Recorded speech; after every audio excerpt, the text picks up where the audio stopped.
اور یہ فرمایا تھا جب حجۃ الوداع کا خطبہ دیا ہے کہ تمہاری جانیں، تمہارے مال اور تمہاری آبروئیں، یعنی انفسکم، اموالکم، اعراضکم، یہ تینوں چیزیں اللہ تعالیٰ نے حرمت کے دائرے میں داخل کر دی ہیں۔ یعنی ان کا معاملہ یہ نہیں ہے کہ ان کو کوئی نقصان پہنچانا، ان کی طرف بری نظر سے دیکھنا، ان کے بارے میں کوئی غلط اقدام کرنا، یہ بچوں کا کھیل ہے۔ یہ در حقیقت اللہ تعالیٰ کی قائم کردہ حرمت کو پامال کرنا ہے۔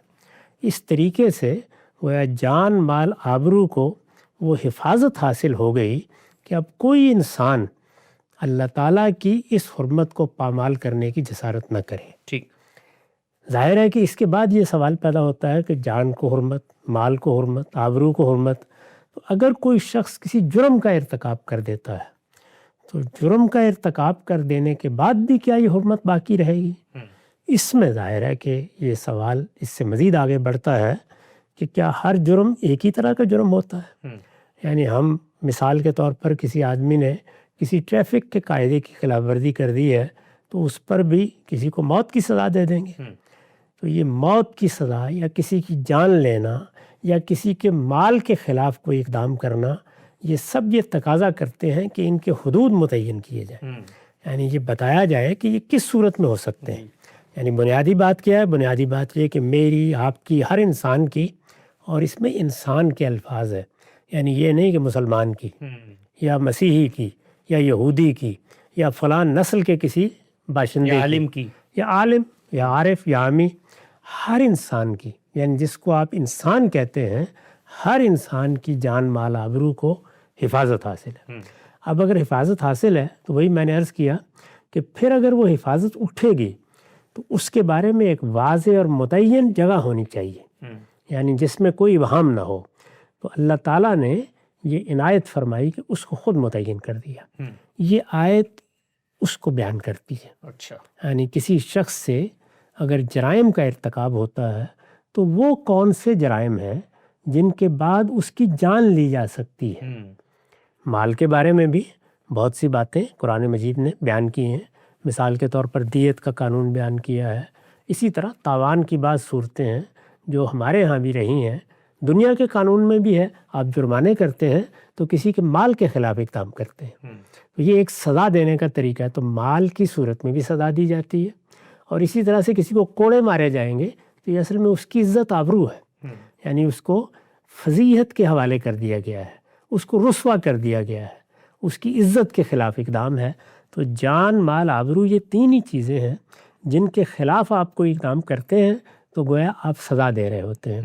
اللہ تعالیٰ نے یہ بتایا کہ انسان کو دو جرائم میں موت کی سزا دی جا سکتی ہے۔ ایک یہ کہ وہ کسی کی جان لے لے، یعنی اس کے قصاص میں۔ جان چونکہ سب کی یکساں ہے، اس نے جب دوسرے کی جان لے لی تو اب یہ اپنی جان کے بارے میں اس حرمت کا مطالبہ نہیں کرتا، یعنی وہ تحفظ کھو بیٹھا ہے، وہ تحفظ کھو بیٹھا ہے۔ جو حفاظت اس کو حاصل تھی وہ اس نے اپنے ہاتھوں سے ختم کر دی ہے جب اس نے کسی دوسرے کی جان لے لی ہے۔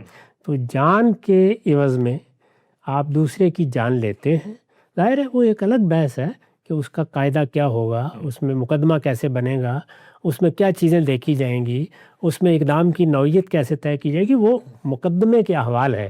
اصول میں یہ بات واضح کر دی گئی کہ جان کے بدلے میں جان لی جا سکتی ہے، یعنی قصاص۔ اس کے بعد دوسری چیز یہ بیان کی ہے کہ کوئی شخص دنیا میں فساد برپا کرنے کے لیے نکل کھڑا ہوا ہے۔ فساد کا مطلب کیا ہوتا ہے کہ وہ دوسروں کی جان، مال، آبرو کے درپے ہو گیا ہے۔ اچھا، اس نے دوسروں کی جان، مال، آبرو کو خطرے میں ڈال دیا ہے، یعنی وہی تینوں چیزیں جن کو حرمت حاصل ہے وہ اس کی زد میں آ گئی ہیں۔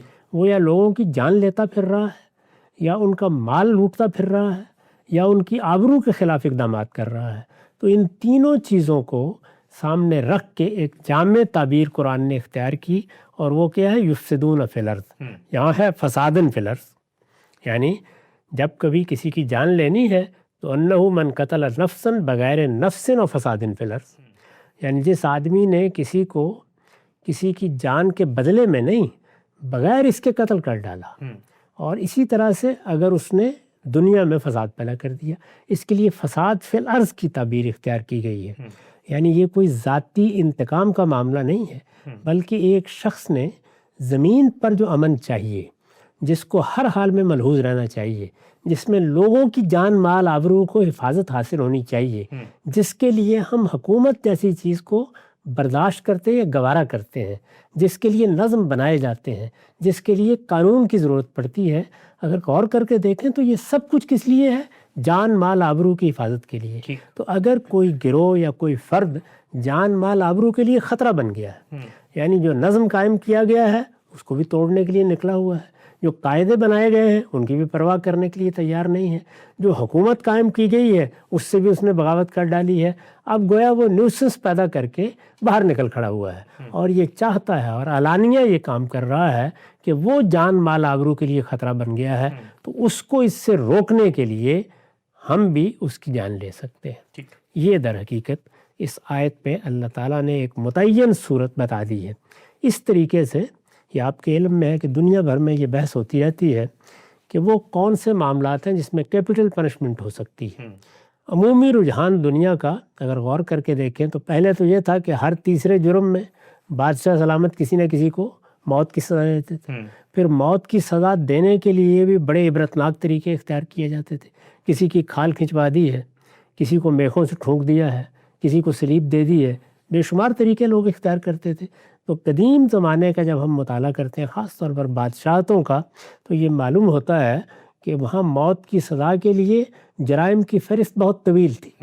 موجودہ زمانے میں یہ عمومی رجحان پیدا ہوا کہ موت کی سزا کسی کو بھی نہیں دینی چاہیے۔ اس کے لیے بہت سے دلائل دیے جاتے ہیں کہ یہ بڑا مشکل کام ہے کہ آپ متعین طور پر طے کر سکیں کہ مقدمہ درست تھا، یا کسی معاملے میں اگر عدالت نے کوئی فیصلہ بھی دیا ہے تو کیا فی الواقع اس کے شواہد ایسے تھے۔ اس میں بارہا یہ معلوم ہو جاتا ہے کہ اس میں غلطی ہو گئی ہے، یا شہادتوں کو سمجھنے میں غلطی ہو گئی ہے، شہادتوں کی جر و نقد میں غلطی ہو گئی ہے۔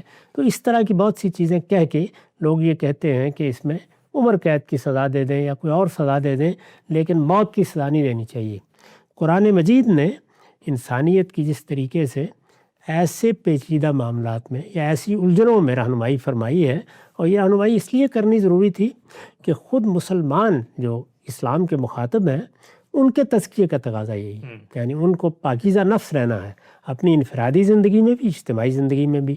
کسی کی جان لے لی جائے، کسی کے مال پر قبضہ کر لیا جائے، کسی کی آبرو کے خلاف کوئی اقدام کیا جائے، تو اس سے بڑھ کر آلودگی کیا ہو سکتی ہے، اس سے بڑھ کر نجاست کیا ہو سکتی ہے جو انسان اپنے نفس کے ساتھ کر بیٹھتا ہے۔ تو اس وجہ سے خاص طور پر یہ بتا دیا گیا کہ انسان کو اپنی پاکیزگی کو قائم رکھنے کے لیے لوگوں کی جان کا محافظ بن کے رہنا ہے، ان کے مال کا محافظ بن کے رہنا ہے۔ اس میں یہ بات بھی بیان کی گئی ہے جس کو استاذ امام نے بڑی وضاحت کے ساتھ بیان کیا اور آپ نے اس کو پڑھ کے سنایا ہے۔ یہ بتایا گیا ہے کہ یہ پوری انسانیت کا قتل کیوں بن جاتا ہے، کیونکہ میری جان، آپ کی جان، میرا مال، میری آبرو، آپ کی آبرو، ہر ایک کو یکساں حیثیت حاصل ہے۔ جب ان کو حرمت حاصل ہے تو پھر اس حرمت کے لیے مجھے بھی حساس ہونا چاہیے، آپ کو بھی، ہر فرد کو حساس ہونا چاہیے۔ اس کو بیان کرنے کے ساتھ ساتھ یہ بھی متعین کر دیا کہ یہ دو جرائم ہیں جن میں سزا دی جائے گی۔ تو اس طرح اللہ تعالیٰ نے ہمارے لیے وہ مشکل حل کر دی جس میں الجھ کر ہم کسی انتہا پر کھڑے ہو سکتے تھے۔ تو انسانیت بعض اوقات جب اپنے طور پر اس طرح کے نازک مسائل میں کوئی رائے قائم کرتی ہے تو بارہا دو انتہاؤں کی طرف چلی جاتی ہے۔ بالکل ٹھیک متعین کر کے بتا دیا کہ یہ دو جرائم ہیں، ان کے سوا کسی شخص کو موت کی سزا نہیں دی جا سکتی۔ نقطہ بالکل واضح ہو گیا، انسان کی جان کو، اس کے مال کو اور اس کی آبرو کو حرمت حاصل ہے، اور اس میں انسان ہے، نہ کہ کسی خاص قبیلے، فرقے، مذہب، رنگ، نسل سے متعلق کسی شخص کے بارے میں بات کی گئی۔ اچھا ہم سب چند توضیح طلب چیزیں، یہ سمجھ میں آ گیا فساد فی الارض، جان مال آبرو کے خلاف۔ تو جان تو ہو گیا قتل، مثال کے طور پر کوئی شخص نکلتا ہے اور نان کمبیٹنٹس کو، جو لوگ مسلح نہیں ہیں، جو لوگ پرسر پیکار نہیں ہیں، ان کو مارتا ہے، قتل دہشت گردی بن جاتا ہے، تو سمجھ میں آ جاتا ہے۔ اب یہ جو مال ہے وہ بھی سمجھ میں آتا ہے کہ آپ نے ایک تو یہ ہے کہ کوئی نقب لگا کے چپ کے چپ، ایک یہ ہے کہ آپ آگے ہیں اور ڈاکے ڈال رہے ہیں، تو یہ ہو گیا مثال کے طور پر۔ آبرو پہ حملہ کیا ہے؟ مثلا ہم کیا اس کو صرف اس جنسی حمل میں رکھیں گے، کسی نے کسی کا ریپ کر دیا ہے، یا کوئی مثال کے طور پر آگے بڑھ کے دنیا بھر میں کسی شخص کے بارے میں جھوٹے الزامات لگا رہا ہے اور جب اس سے دلیل کا تقاضا کیا جاتا ہے وہ نہیں دے رہا، تو آبرو پہ حملے کی کیا حدود ہیں، یہ کیسے طے ہوں گی؟ ظاہر بات ہے کہ یہ تینوں میں اللہ تعالیٰ نے یہ فرما دیا کہ جان لی جا سکتی ہے۔ اب یہ ہمیں طے کرنا ہے کہ کون سا جرم کس درجے میں ہوا ہے۔ ٹھیک، یہی وجہ ہے کہ معاملہ رہنمائی کے اسی مقام تک نہیں رہا، بلکہ اس سے آگے بڑھ کر اللہ تعالیٰ نے اس کی سزائیں بھی بیان کی۔ یعنی اسی سورہ مائدہ میں اگر آپ دیکھیں تو یہ بیان کیا گیا ہے کہ جو لوگ اس جرم کا ارتکاب کریں، یعنی ایک تو قصاص ہے، وہ تو واضح ہے بالکل، جو لوگ اس فساد فی الارض کے جرم کا ارتکاب کریں ان کی سزائیں کیا ہو سکتی ہیں۔ تو اس میں بتایا گیا ہے کہ 4 سزاؤں میں سے کوئی سزا بھی انہیں دی جا سکتی ہے۔ اس میں سب سے پہلے یہ بیان کیا گیا ہے کہ انہیں عبرتناک طریقے سے قتل کر دیا جائے، ان یقتلوا۔ دوسرا یہ بیان کیا گیا ہے کہ ان یصلبوا، ان کو عبرتناک طریقے سے سلیب دے دی جائے، یعنی جس میں ہاتھوں میں میخیں ٹھونک کر مرنے کے لیے آدمی کو چھوڑ دیا جاتا تھا۔ ظاہر ہے کہ وہ بڑی دردناک موت ہے، اس کو بیان کیا ہے۔ تیسرے یہ کہ اس طرح کے مجرم کے ہاتھ پاؤں مخالف سمتوں میں کاٹ دیے جائیں، اور چوتھے یہ کہ ان ینفوا من الارض، اس کو جلا وطن کر دیا جائے۔ تو یہ دیکھیے یہ سزائیں ایک ترتیب سے ہیں، یعنی ان میں سخت ترین سزاؤں سے آپ نیچے کی طرف آتے ہیں۔ تو اس طرح گویا یہ بتا دیا گیا ہے کہ جرم کی نوعیت دیکھی جائے اور مجرم کے حالات دیکھے جائیں، اس کے لحاظ سے اس کو سزا دے دی جائے۔ تو ہم یہ اندازہ کر سکتے ہیں کہ آبرو پر حملے کی نوعیت کیا یہ ہے کہ اب اس کو آخری سزا دی جائے، کیا یہ ہے کہ اس کو کچھ نیچے کی سزا دے دی جائے، یا محض اتنی تنبیہ کافی ہے کہ اس کو اس ماحول سے نکال دیا جائے۔ ماحول سے نکالنے کی صورت قدیم زمانے میں جلا وطن کرنا تھی، ہم نے اس کے لیے قید خانہ، جیل، اس طرح کی صورتیں اختیار کر لی ہیں، اور بھی کوئی صورتیں ہو سکتی ہیں، لیکن ظاہر ہے کہ وہ ایک کم ترین سزا ہے، یعنی اس میں جان لینے کی اجازت نہیں ہوگی۔ پھر اس جگہ ہم جاتے ہیں تو یہ فیصلہ ریاست، حکومت، مسلمانوں کی شورا، پارلیمنٹ، اسی طرح جو قانونی نظام بنانے کے ادارے ہیں وہ کر سکتے ہیں۔ تو بالکل واضح ہوا۔ ہم صاحب اس آیت کو سامنے رکھ کے چند اطلاقی سے سوالات ہیں، مختصر کمنٹ آپ کا میں ان پہ چاہوں گا۔ موجودہ دور میں فساد فی الارض کا اطلاق آئین سے بغاوت پر بھی کیا جاتا ہے، اسی طریقے سے ریاست نے ایک بیانیہ اپنا لیا، آپ کہتے ہیں اینٹی اسٹیٹ ایکٹرز بن گئے ہیں، تو کیا فساد فی الارض کا اطلاق ان چیزوں میں ہو سکتا ہے؟ آئین سے بغاوت کیسے اس میں آتی ہے ہم صاحب؟ یعنی آئین کا مطلب کیا ہے؟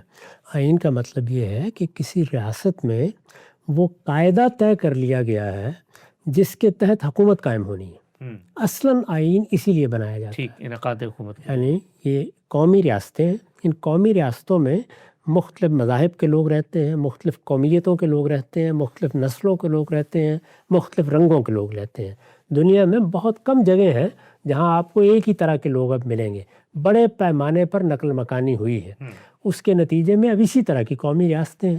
تو ان قومی ریاستوں میں حکومت کیسے قائم ہونی ہے؟ ایک تو یہ ہے کہ قوت کے بلبوتے پر قائم ہو گئی، جیسے بادشاہتیں قائم ہوتی ہیں، جس طرح بعض اوقات فوجی لوگ اپنی حکومتیں قائم کر لیتے ہیں۔ لیکن اگر کسی قاعدے ضابطے سے حکومت بننی ہے تو پھر کوئی دستور بنایا جائے گا۔ تو یہ دستور در حقیقت یہ طے کرتا ہے کہ حکومت کیسے قائم ہوگی اور حکومت کے ادارے کن حدود میں کام کریں گے۔ یہ ہے تو جو آدمی اس کے خلاف بغاوت کر دیتا ہے، ایک چیز یہ ہے کہ وہ آئین کی کسی بات کو ہدف تنقید بناتا ہے، یعنی ہدف تنقید بنانا تو اصل میں اصلاح کا عمل ہے۔ جب ہم تنقید کرتے ہیں تو اس کا مطلب یہ ہوتا ہے کہ آئین کی کوئی شک ایسی ہے جس میں تبدیلی آنی چاہیے، وہ تبدیلی گھر میں بیٹھے ہوئے تو نہیں آ جائے گی، اس میں تنقید شروع ہوگی، اس میں لوگوں کو غلطی کی طرف توجہ دلایا جائے گا، اس میں اس کے اندر اتر کر بتایا جائے کہ کیا خرابی ہے، پھر آہستہ آہستہ رائے عامہ ہموار ہوگی۔ اس میں جو لوگ سوسائٹی کا نظم چلانے کی صلاحیت رکھتے ہیں ان کی رائے بدلے گی، اس کے بعد ہی آپ توقع کر سکتے ہیں نا کوئی تبدیلی آئے گی۔ تو نقد کرنا پیش نظر نہیں ہے، یہ ہے کہ ہم نے اس کے خلاف بغاوت کر دی۔ تو بغاوت کرنا اصل میں سوسائٹی کے نظم کے مقابلے میں کھڑے ہو جانا ہے، صحیح نتیجے کے اعتبار سے، اس لیے یہ فساد فی الارض کی ایک صورت ہے۔ البتہ اس میں بھی ظاہر ہے کہ ہر چیز کا جائزہ لینا چاہیے، یعنی اس کی بھی تنقیح کرنی چاہیے، کس درجے کا جرم ہوگا تو آخری سزا دی جائے گی۔ تو عام طور پر جب یہ سزا کا بیان کیا جاتا ہے تو وہاں اس کا لحاظ رکھا جاتا ہے، یعنی آپ پھر یہ دیکھتے ہیں، متعین کرتے ہیں، عدالتوں کے ہاں بھی بعض چیزیں ثوابدیدی ہوتی ہیں کہ جرم کی نوعیت بھی دیکھیں اور مجرم کے حالات بھی دیکھیں، اس کے لحاظ سے آخری سزا بھی دی جا سکتی ہے اور کم تر سزا بھی دی جا سکتی ہے۔ نقطہ واضح ہوا۔ اچھا، آج کل یہ جو ہجوم کی شکل میں موب لنچنگ ہوتی ہے، اور ہم نے دیکھا ہے خاص طور پہ کچھ مذہبی معاملات میں حساسیت اتنی بڑھا دی گئی ہے کہ لوگ پھر حملہ آوروں کے تو اس میں جو ہے وہ جو ہجوم ہے وہ سب کا سب اس میں آ جائے گا، کیونکہ وہ سبھی آگے گئے تھے، کسی نے پتھر مارا، کسی نے ٹانگ پکڑی، کسی نے لات کھینچی، اور جو ان کو اشتعال دینے والے پیچھے اگر کوئی موجود ہیں تو وہ بھی کیا اس قتل کی پشت پناہی میں مجرم ٹھہر سکتے ہیں؟ ایسے ہی بالکل، یعنی یہاں پہ یہ نہیں دیکھا جائے گا کہ متعین طور پر جرم کا ارتکاب کس سے ہوا ہے۔ اگر کچھ لوگ اس ارادے سے پل پڑے ہیں، انہوں نے قانون کو اپنے ہاتھ میں لیا ہے، ایک ہجوم کسی شخص کی جان لینے کے لیے نکل کھڑا ہوا ہے، تو سب کے سب مجرم قرار پائیں گے۔ اس میں قصاص کا اصول نہیں ہے، فساد فی الارض کے اصول کا اطلاق کیا جائے گا۔ یہی وجہ ہے کہ سیدنا عثمان کے خلاف جو بغاوت ہوئی تھی اس میں بھی یہ چیز زیر بحث آ گئی، اور وہاں بھی یہی مسئلہ تھا، کیا یہ ایک فرد کا قصاص ہے؟ یعنی اس میں متعین کرنا پڑے گا کہ کس نے جناب کو قتل کیا ہے۔ اس کی ضرورت نہیں ہے، یہ لوگ بلوا کر کے آئے ہیں، انہوں نے آ کے دارالحکومت پر قبضہ کر لیا ہے، یہ مسجد میں چلے گئے ہیں، انہوں نے وہاں جا کے مسجد میں امام کا مصلی سنبھال لیا ہے، یہ گلیوں اور بازاروں میں لوگوں کے خلاف اقدام کرتے رہے ہیں، تو یہ سب کے سب بلوائی ہیں، لہذا ان پر فساد ہی کے جرم کا اطلاق ہونا چاہیے۔ تو فساد کے جرم کا اگر تعین ہو جاتا ہے تو پھر پورا ہجوم، ایک بھیڑ، اسی طرح ان کے پیچھے ہاتھ ہلانے والے سب لوگ اس جرم کے مجرم قرار پا گئے۔ البتہ آپ سزا میں فرق کر سکتے ہیں، جیسے کہ خود اللہ تعالیٰ نے بتا دیا۔ نقطہ واضح ہوا، آگے بڑھاتے ہیں سلسلہ گفتگو کو۔ اچھا ہم صاحب، ایک شخص نے قتل کیا، گویا اس نے وہ جو امان اور تحفظ اس کی جان کو حاصل تھا اس کا تو خاتمہ کر دیا، اب اللہ تعالیٰ کی ہدایت کے مطابق اس کا بھی خاتمہ ہوگا اگر جرم پائے ثبوت تک پہنچتا ہے۔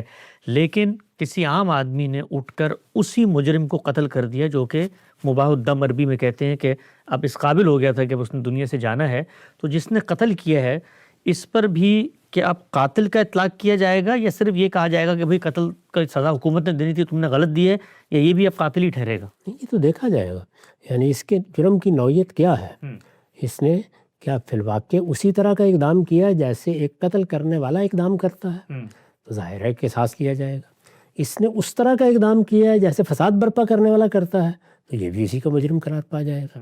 تو اس وجہ سے اس نے تو پہلے یہ دیکھنا ہوگا کہ اس اقدام کی نوعیت کیا ہے۔ صحیح۔ وہ نوعیت اگر محض ایک قتل کی ہے تو قصاص کا مجرم ہے، اور اگر وہ محض فساد کی ہے تو ظاہر ہے کہ فساد کے لحاظ سے دیکھا جائے گا۔ ٹھیک، نقطہ واضح ہوا۔ اچھا ہم صاحب، یہ مثال کے طور پہ جس وقت یہ کام ہوتا ہے، ہم نے دیکھا ہے کہ دنیا بھر میں اس طریقے سے لوگ ایک دوسرے کا قتل بھی کر دیتے ہیں، اس میں عام طور پر مسلمان معاشروں کے اندر جو حساسیت ہے جی کہ یہ مسلمان کا قتل ہوا ہے، مسلمان کے بدلے میں کسی غیر مسلم سے قصاص لیا جائے گا، اس حوالے سے ہمارے یہاں کہ ہماری جو اسلامی روایت ہے کوئی تخصیص کے اس طرح کی موجود ہے؟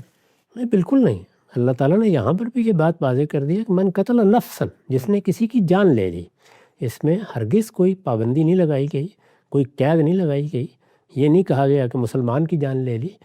یہ بات کہ مثال کے طور پر کسی نے میرے بھائی یا بیٹے کو قتل کر دیا ہے، یا میرے ہم وطن کو قتل کر دیا ہے، یا اسی طرح سے میرے مسلمان بھائی کو قتل کر دیا ہے، تو فطری طور پر جذبات کی نوعیت بالکل مختلف ہوتی ہے، لیکن اس سے جرم کی نوعیت میں یا اس کی سزا میں کوئی فرق واقع نہیں ہوتا۔ یہاں سے جو کہا گیا کہ جس نے ایک شخص کی جان بچائی اس نے گویا پوری انسانیت کی جان بچائی، تو کیا اس تناظر میں یہ جو ہمارے ہاں مثال کے طور پر ڈاکٹرز ہیں، طباء ہیں، یہ بھی تو جان بچا رہے ہوتے ہیں، تو کیا یہ بھی اس اطلاق کے اندر شامل ہو جاتا ہے؟ اس کے ذیل میں آتے ہیں، یعنی جان بچانے کی ایک تو آخری صورت ہے، لیکن وہ بھی کسی نہ کسی درجے میں ہماری صحت کو قائم رکھنے کی جدوجہد کر رہے ہوتے ہیں۔ تو سب اگر اس نیت سے کریں کہ ہم اللہ تعالیٰ کے حکم کے مطابق، اللہ تعالیٰ کی ہدایت کے مطابق، اس کے حدود کی پیروی کرتے ہوئے اپنے پیشے کی ذمہ داریاں انجام دے رہے ہیں، تو یہ بھی ظاہر ہے کہ بڑی عبادت کے درجے کا پیشہ ہے۔ جس طرح سے دین کے علم کا معاملہ ہے، اسی طرح لوگوں کی صحت یا ان کی جان بچانے کی کوشش، یہ بھی بڑی تحسین کی چیز ہے، اور اس کو بھی اسی ذہن میں رکھنا چاہیے۔ نقطہ بالکل واضح ہو گیا۔ قرآن مجید کی اس آیت کے اندر جو مضامین پوشیدہ تھے، غامدی صاحب کی تفسیر، مولانا امین احسن اصلاحی کی تفسیر، اور خود توضیحی سوالات کی روشنی میں ہم نے غامدی صاحب سے بہت کچھ سیکھا۔ آگے بڑھاتے ہیں سلسلہ گفتگو کو۔ حدیث میرے سامنے ہے، ابو ہریرہ رضی اللہ عنہ سے روایت ہے، صحیح مسلم کی یہ روایت ہے کہ رسول اللہ صلی اللہ علیہ وسلم نے فرمایا، منافق کی 3 نشانیاں ہیں، اگرچہ وہ روزے رکھتا ہو، نمازیں پڑھتا ہو اور خود کو مسلمان سمجھتا ہو، جب بات کرے تو جھوٹ بولے، وعدہ کرے تو خلاف ورزی کرے، اور جب امانت لے تو اس میں خیانت کرے۔ ہم سب حدیث کے مطابق نماز، روزہ اور دعوی اسلام کے باوجود کوئی شخص منافق ہو سکتا ہے؟ یہ کیا عند اللہ منافق وہ ہوتا ہے، یا یہ نشانیاں بتا کر ہمیں بھی اختیار دیا گیا کہ ہم کسی میں اگر یہ نشانیاں دیکھیں تو اطلاق کر کے بتا دیں کہ تم منافق ہو؟ اس میں در حقیقت رسالت مآب صلی اللہ علیہ وسلم کے زمانے کے لوگ زیر بحث ہیں، یعنی جنہوں نے ایمان قبول کیا بظاہر، اور جب انہوں نے ایمان قبول کیا تو اس وقت تو یہ ممکن نہیں تھا کہ آپ مسلمان ہو جائیں اور نماز نہ پڑھیں، مسلمان ہو جائیں اور روزہ نہ رکھیں۔ ٹھیک۔ چنانچہ جو اس نوعیت کی چیزیں تھیں جو ظاہر میں کسی شخص کے مسلمان ہونے کی علامتیں ہیں وہ سب اختیار کر لیتے تھے، البتہ اپنے باطن میں وہ مسلمان نہیں تھے اور اپنے پرانے دین ہی کے ساتھ محبت کا تعلق رکھتے تھے۔ مسلمانوں کو جو صورتحال درپیش تھی اس میں ان کے لیے بھی کوئی چارہ اس کے سوا نہیں رہا تھا کہ ان کے ساتھی بن جائیں، تو چنانچہ وہ اپنے آپ کو مسلمان کہتے تھے، درحالے کے دل سے مسلمان نہیں تھے۔ قرآن مجید میں یہ جماعت، یہ گروہ بہت تفصیل کے ساتھ زیر بحث ہے، تو رسول اللہ نے یہ فرمایا کہ انسان یہ ظاہری علامتیں تو اختیار کر لیتا ہے، یعنی نماز بھی پڑھ لی، روزہ بھی رکھ لیا، لیکن کردار اور سیرت کا معاملہ یہ آسان نہیں ہوتا۔ اس وجہ سے ان کو پہچاننا چاہتے ہو تو ان کے یہ کرتوت دیکھ لیا کرو۔ یعنی انسان کے اندر جو حقیقی تبدیلی مذہب لانا چاہتا ہے یا جس تبدیلی کے بعد وہ انسانیت کا ایک بہترین نمونہ بنتا ہے، وہ سیرت و کردار کے یہ پہلو ہے۔ صحیح۔ یعنی وہ ہمیشہ سچ بولے اور وہ صحیح بات کہے اور وہ امانت میں کوئی خیانت نہ کرے، تو کردار اور سیرت کا پہلو یہ آسان نہیں ہوتا۔ اس وقت بھی دیکھیے یہ بات ہے، یعنی بہت سے لوگ ہیں کہ جو مذہبی شاعر کا بڑا احترام کریں گے، ان کو ملحوظ بھی رکھیں گے، ان کو آپ مسجدوں میں بھی دیکھ لیں گے، ان کی پیشانی بھی خدا کے سامنے جھکی ہوگی، لیکن ان معاملات میں وہ بہت کمزور ہوں گے۔ تو اس طرح گویا رسالت مآب نے یہ بتایا کہ انسان کے کردار، اس کے حقیقی ایمان کا ظہور اس کی سیرت میں ہوتا ہے۔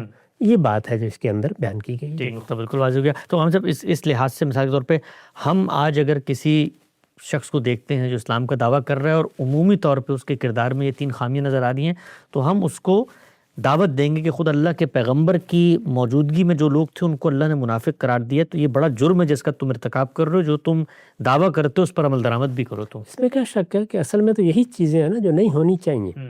اسی کو آیا بر میں قرآن مجید نے بیان بھی کیا ہے کہ اگر آدمی سچائی کا علمبردار نہیں بنا اور وعدے پورے نہیں کر رہا ہے اور اس پر اعتماد کوئی شخص نہیں کر سکتا، تو پھر ایمان کیا ہوا اور اللہ کے ساتھ تعلق کی حقیقت کیا ہوئی؟ یعنی جب اللہ تعالیٰ پر ایمان آپ کے دل میں اترتا ہے تو اس کا ظہور آپ کے کردار میں ہونا چاہیے۔ کسی سے کوئی غلطی ہو گئی، کوتاہی ہو گئی، وہ ایک الگ چیز ہے، لیکن اس کی سیرت اور کردار کا عمومی نمونہ کیا ہے، یعنی بحیثیت مجموعی اس کی شخصیت سے کیا چیز ظاہر ہو رہی ہے۔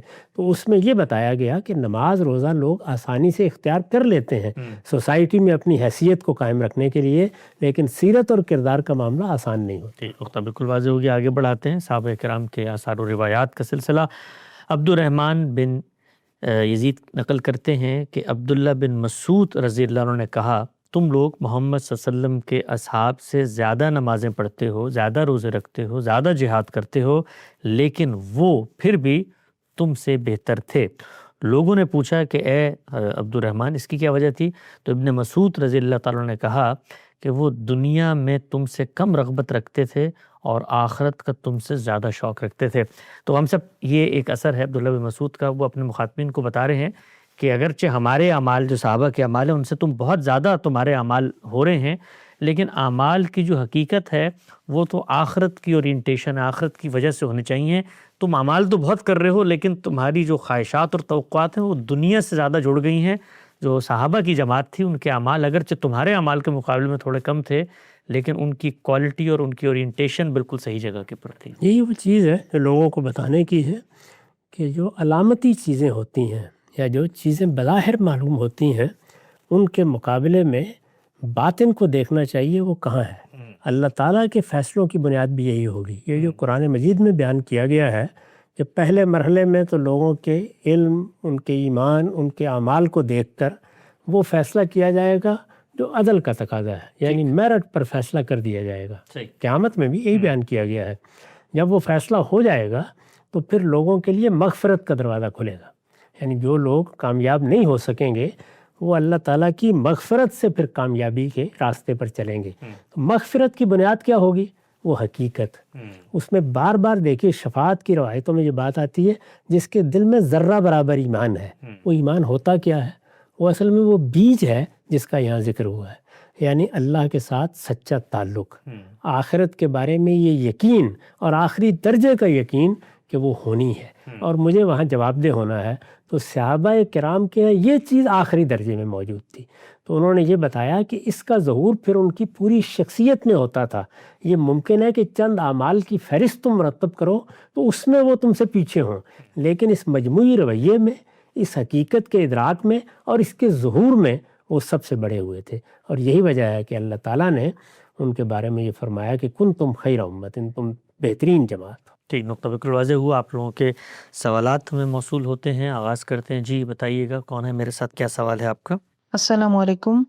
زندگی میں اگر کسی نے آپ کے خلاف کوئی اقدام کیا ہو، اس انسان کے ساتھ بعد میں قدرتی طور پر کچھ برا ہو جائے، تو پتہ چلنے پر دل میں ٹھنڈک کا ایک لاشعوری احساس جاگ اٹھتا ہے کہ قدرت نے میرے ساتھ انصاف کر دیا. میرا خیال ہے، اور یقیناً یہ غیر ارادی خوشی کا احساس بھی ایک ناپاک احساس ہوتا ہے، لیکن اس سے کیسے خود کو پاک کیا جائے؟ جی ہم سب کے ساتھ ہے. یعنی ہمارے ساتھ کوئی بڑی زیادتیاں کر رہا تھا لیکن ہم نے کچھ نہیں کیا، کوئی دنیا کے قوانین کے تحت ہی وہ اپنے انجام کو پہنچا، تو فطری طور پہ تو دل میں ایک مسرت کا جذبہ اٹھتا ہے کہ یار زیادتی کی تھی، اپنے ٹھکانے کو پہنچ گیا. انسان کو انسان ہی رہنا چاہیے. جو فطری احساسات اس کے یہاں پیدا ہوتے ہیں وہ ہوں گے. اصل چیز یہ ہے کہ جب اس طرح کا کوئی احساس پیدا ہو تو استغفار کی جائے، اللہ کی طرف رجوع کیا جائے، اپنا محاسبہ کیا جائے، اپنی غلطیوں کی طرف نگاہ کی جائے، یاد کیا جائے کہ میں نے بھی کچھ غلطیاں دنیا میں کی ہیں، ایسا نہ ہو کہ میں گرفت میں آ جاؤں. صحیح. اپنے بارے میں اپنے پروردگار کی بارگاہ میں درخواست کی جائے کہ وہ مجھے دنیا اور آخرت میں رسوا نہ کرے. تو اگر آپ اس طریقے سے اپنی تطہیر کا بندوبست کر لیں تو پھر جس طرح انہوں نے بڑا اچھا لفظ استعمال کیا ہے کہ یہ بھی ایک طرح کی نجاست ہے، تو انسان اس نجاست سے اپنے آپ کو پاک کر لیتا ہے. استغفار، توبہ، حقیقت کی طرف رجوع، اپنا محاسبہ، یہ چیزیں کیا ہیں؟ یہ در حقیقت تطہیر کا عمل ہے، اپنے آپ کو پاکیزہ رکھنے کا عمل ہے. تو ایسے موقعوں پر فوراً اپنی جانب رجوع کرنا چاہیے، اور جب انسان اپنی جانب رجوع کرے گا تو اس کے اندر خستگی پیدا ہوگی، پھر اپنے رب کی طرف لوٹے گا. اور بندہ اگر رب کی طرف لوٹ گیا ہے تو پھر ہر چیز پاک ہو جاتی ہے. آگے بڑھاتے ہیں. جی ہمارے ساتھ کون ہے، سوال کیجیے گا. خدا کے تصور سے متعلق میرا یہ سوال ہے کہ جس طرح ہم عبادت کرتے ہیں یا اللہ تعالیٰ سے حمد و ثنا کرتے ہیں، تو اس وقت ہم ایک تصور رکھ کے عبادت کر رہے ہوتے ہیں کہ خدا غفور بھی ہے، رحیم بھی ہے، خدا رحمت بھی کرتا ہے. تو اب یہ ہمارے ذہن میں ایک تصور چل رہا ہوتا ہے خدا تعالیٰ کا. تو کیا ہم یہ بات کہہ سکتے ہیں کہ ہم اصلاً خدا کے ایک تصور کی ہی عبادت کر رہے ہیں؟ یہ خیال آپ کے ذہن میں اگر آئے تو اس خیال سے کیسے نکلا جائے، یا اس خیال میں اپنی ذات میں کوئی مسئلہ ہے کہ ہم اصلاً خدا کے تصور کی ہی عبادت کر رہے ہیں؟ واضح سوال ایک اضطراب میں ہے وہ کہ ہم نے تو یعنی ذات کی معرفت تو نہیں ہے، ایک تصور ہی ہے، تو ہم تو اس تصور ہی کے گرویدہ ہوتے ہیں، اس تصور کے ساتھ ہی سب کچھ کر رہے ہوتے ہیں. اب وہ تو ذہن بار بار یہ کہتا ہے بھی تو حقیقت سے تو تمہارا کوئی رشتہ نہیں بنا، تصور ہی. اس دنیا میں ہمارے ساتھ یہ معاملہ ہر جگہ ہے. یعنی چیزیں اپنے مظاہری کے لحاظ سے ہمارے سامنے آتی ہیں. ہم جس ماں بہن کے بارے میں بھی محبت کے جذبات رکھتے ہیں، یا اپنے بھائی کے بارے میں بھی، وہاں کون سا ذات کے اندر بیٹھے ہوئے وہاں بھی ایک تصور ہوتا ہے کہ میری یعنی ایک تعلق ہے. اس تعلق کی بعض جہتیں ہیں جو ہمارے اندر محبت کا یا رشتے کا احساس پیدا کرتی ہیں. تو انسان کے ساتھ یہی معاملہ ہے. اللہ تعالیٰ کا تصور بھی ہم نے اگر اللہ کی کتاب سے اخذ کیا ہے، بار بار اس تصور کی اصلاح کرتے رہتے ہیں، اللہ کی کتاب کی طرف رجوع کر کے اللہ تعالیٰ کی وہ صفات جو اس میں بیان ہوئی ہیں ان کی روشنی میں اس کی تسبیح اور اس کی حمد دونوں کا صحیح توازن قائم رکھتے ہیں، تو امید ہے کہ ذات کے قریب بھی ایک احساس کی حد تک ہم پہنچے ہوئے ہیں. نقطہ واضح. آگے بڑھاتے ہیں. جی سوال کیجیے گا. السلام علیکم، میرا نام عبد الرحمن ہے. میرا سوال یہ تھا کہ آپ نے اکثر اوقات یہ بتایا کہ موجودہ دور میں جو انجیل، تورات، زبور کے نسخے موجود ہیں، اس میں اللہ کے کلام کے ساتھ ساتھ بنی اسرائیل کی تاریخ بھی شامل کی گئی ہے. تو اکثر اوقات جو تحریفات ہیں وہ اس تاریخ کے حصے میں ہیں، نہ کہ اللہ کے کلام میں. اللہ کے کلام میں صرف ترجمے کی صورت میں منتقل ہونے کی وجہ سے کچھ نہ کچھ مفہوم میں تبدیلی ضرور ہوئی ہے، لیکن تحریفات اس طریقے سے نہیں ہوئی جس طرح وہ تاریخ والے حصے میں ہوئی ہے. لیکن سورہ بقرہ کی آیت نمبر 79 میں جو ذکر ہوا، جس کا ترجمہ کچھ اس طرح بتایا جاتا ہے کہ لہٰذا تباہی ہے ان لوگوں کی جو اپنے ہاتھوں سے کتاب لکھتے ہیں پھر لوگوں سے کہتے ہیں کہ یہ اللہ کی طرف سے ہے. اس میں جو اپنے ہاتھوں سے کتاب لکھتے ہیں، اس میں کتاب سے مراد کون سی کتاب ہے پھر؟ جی ہم سب یہ بتائیے گا کہ اگر وہاں پر ہوئی ہے تو قرآن تو کہہ رہا ہے کہ کتاب ہی انہوں نے ہاتھوں سے لکھ ڈالی ہے. نہیں، یہ نہیں کہہ رہا قرآن. وہ یہ کہہ رہا ہے کہ جس وقت ان علماء کے پاس لوگ آتے ہیں، آ کے ان سے کوئی فتویٰ پوچھتے ہیں، دین کی کوئی رائے پوچھنا چاہتے ہیں، تو اس وقت یہ رائے تو اپنی دے رہے ہوتے ہیں، لیکن یہ کہہ رہے ہوتے ہیں کہ یہ اللہ کی کتاب کا یہ تو آج بھی ہوتا ہے. پھر تو اس کو بیان کیا ہے، تو اس کی طرف توجہ دلائی ہے کہ اگر کسی عالم نے کوئی رائے دینی ہے تو اسے بار بار رجوع کر کے دیکھنا چاہیے کہ وہ صحیح جگہ سے لی گئی ہے، اس میں اپنی طرف سے کوئی بات داخل نہیں کر دی گئی، اس میں اللہ کی بات کو سمجھا گیا ہے، اور بتانا بھی چاہیے کہ یہ میرا فہم ہے یا میرا اجتہاد ہے یا میرا اطلاق ہے۔ ظاہر ہے کہ ہم انسان ہیں، ہم سے غلطی ہو سکتی ہے۔ تو بالکل واضح، بلکہ آج کے دور میں جو مذہب اور مذہبی فکر، خود اس کی انڈرسٹینڈنگ، اس کو الگ کر کے بیان کرنے کی شدید ضرورت ہے، ورنہ بہت دفعہ ہمارے اپنے کچھ استنباط ہوتے ہیں، اجتہادات ہوتے ہیں، لیکن ہم اس کو اللہ کی بات کہہ کے بیان کر رہے ہوتے ہیں۔ آخری سوال لیتے ہیں جی۔ السلام علیکم، میرا غامدی صاحب سے یہ سوال ہے کہ جب قربانی فرض نہیں تو اس کا حساب کہاں سے آ گیا؟ اور دوسری بات، جب فرض نہیں تو کیا کوئی ایسی چیز جو فرض ہو گئی ہے، یا کسی کی خدمت کرنا یا مدد کرنا، تو کیا ہم قربانی کے پیسوں سے نہیں کر سکتے؟ جی خان صاحب، اگر دو میں انتخاب ہے، مثال کے طور پہ ایک وقت میرا ایک بہت عزیز ہے اور مجھے لگتا ہے کہ اس وقت وہ اس کی جان پہ بنائی ہے، تو وہاں پر تو مدد کرنا ظاہری بات ہے، تقاضا بنتا ہے، اور یہاں پر یہ نفل چیز ہے، تو اس میں کیا کرنا ہے؟ اور دوسرا یہ کہ اگر یہ نفل ہے تو یہ نصاب کی بحث پر کہاں سے آ جاتی ہے؟ نصاب کی بحث تو جن لوگوں نے اس کو واجب قرار دیا انہوں نے کی، انہوں نے پیدا کیا، صحیح ہے۔ یعنی جو لوگ اس کو ٹھیک جگہ پہ رکھتے ہیں اور یہی کہتے ہیں کہ وہ ایک نفل عبادت ہے، جیسے کہ ائمہ ثلاثہ ہیں، تو وہاں کوئی نصاب دیر بحث بھی نہیں آتا۔ احناف نے اس کو واجب قرار دیا ہے۔ جب آپ کسی چیز کو فرض یا واجب قرار دیں گے تو پھر آپ کو متعین طور پر بتانا پڑے گا کہ کس صورتحال میں یہ چیز واجب ہوگی۔ تو میرے نزدیک اس میں باقی ائمہ کی رائے صحیح ہے، قربانی ایک نفل عبادت ہے، اور ظاہر ہے کہ نفل کی چیزیں یا استحباب کی چیزیں وہ سب ایک درجے میں نہیں ہوتی، یہ بڑی غیر معمولی عبادت ہے، یہ استحباب مؤکد قسم کی چیز ہے۔ رسالت میں آپ صلی اللہ علیہ وسلم نے بھی اس کی ترغیب دی ہے، اس کو کوئی معمولی چیز نہیں سمجھنا چاہیے، یہ نظر کی عبادت ہے۔ اب اس کے مقابل میں کسی موقع پہ کوئی ایسی چیز آ گئی جیسے کسی کی جان بچانی ہے، کوئی بڑا مسئلہ درپیش ہے، تو ظاہر ہے انسان ترجیح قائم کرتا ہے۔ ترجیح قائم کرتے وقت ہم اجتہاد کرتے ہیں، تو دیانتداری کے ساتھ اگر کوئی شخص محسوس کرتا ہے کہ میرے پاس یہ قربانی کے پیسے پڑے ہوئے تھے لیکن یہ ایک اس سے بہتر مصرف سامنے آ گیا ہے، تو وہ اختیار کر سکتا ہے، اس کے لیے وہ اپنے رب کے سامنے جواب دہ ہے۔